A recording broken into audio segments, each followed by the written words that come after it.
Over the past few years, a lot of people, they bought land and began chasing a rural lifestyle. They found more independence. They found more space.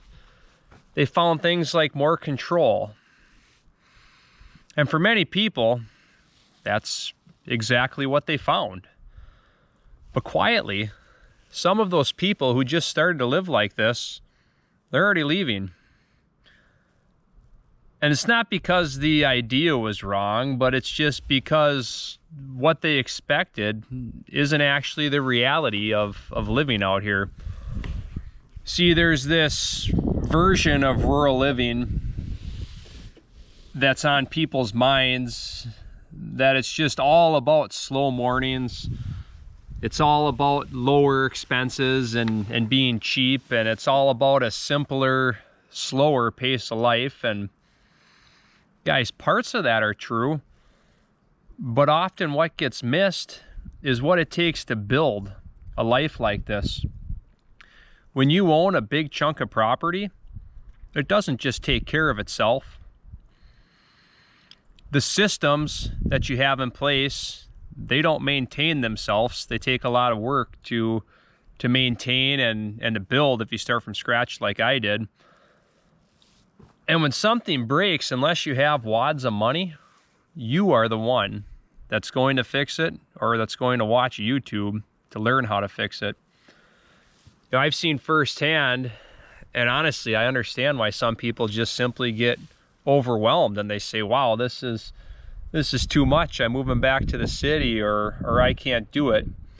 Because there's sometimes this gap where an expectation, it just doesn't really become a reality for everybody until they actually get out here and in it.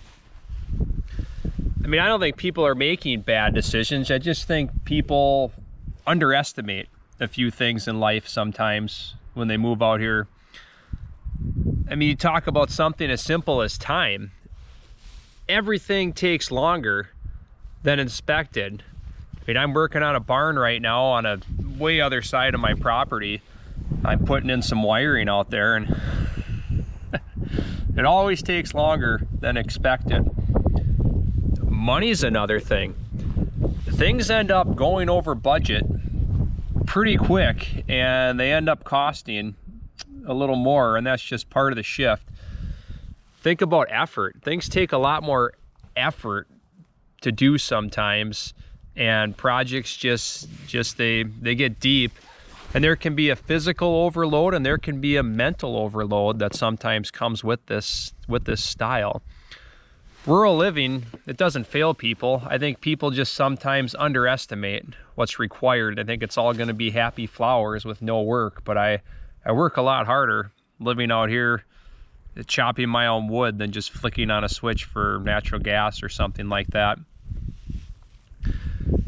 I also think a lot of people move out here expecting things to just be cheaper, and sometimes, and to be honest, a lot of times they are. But what really catches people off guard, in my opinion, are when things come up, like big equipment that you might need. Like, I really want a tractor this year and I'm trying to figure out how to make it work. Or when repairs come up to your equipment, you need things like a chainsaw to be out here to clear out your driveway if a storm comes in. You know, utilities, if you have those, whether you're on or off grid. I mean, on grid utilities go up, and if you're off grid, things like solar panels and inverters and all that good stuff goes up too. And then just also the long-term care of your infrastructures. Like, you need to make sure water doesn't penetrate your homestead or your building or your barn or whatever you have, because water does so much damage. And sometimes all those costs, they can hit at once. Sometimes they show up over time. But if your margin is thin, that can build pressure. And eventually some people just realize, hey, it's too much for me. Then there's the reality that maybe it's just the lifestyle itself. Rural living, it isn't just a location change. It's a full shift from how you live your life day to day.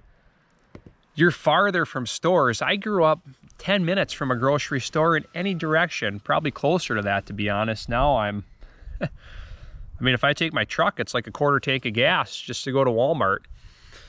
You're farther from services. If you're somebody that's on, I don't know, prescription medicines or something, the pharmacy, it's a long ways away. You need to plan out when you go to town to get something. Things like you're sometimes farther away from your community, like my church is a long drive for me to go to, and we burn a lot of gas living out here. And not everybody wants that long term. I think a lot of people try it, and then maybe they just realize, hey, I miss the convenience of being 2 minutes from a Target. That doesn't make those people wrong. It just means that this lifestyle isn't actually a good fit for them. Here's what I think is actually happening. The lifestyle, it works, but it's not casual. It rewards people who give into it intentionally, who build systems slowly, especially if you start from scratch. I did it. It was a lot of work. I don't really ever want to do it again, but it's nice now and it's starting to pay off. I think people who have financial margin and live within their means, whether they pay cash for their house or they get, a 15-year mortgage or something like that and can pay it off before they're super old and retire, I think they're going to be better off. I think people need to understand that it's a long-term process. I'm going on this new homestead over 3 years in it.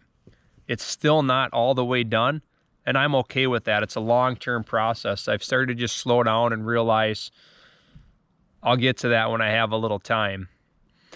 See, the people who struggle the most are usually the ones who just expected it to be a cakewalk and super simple living out here.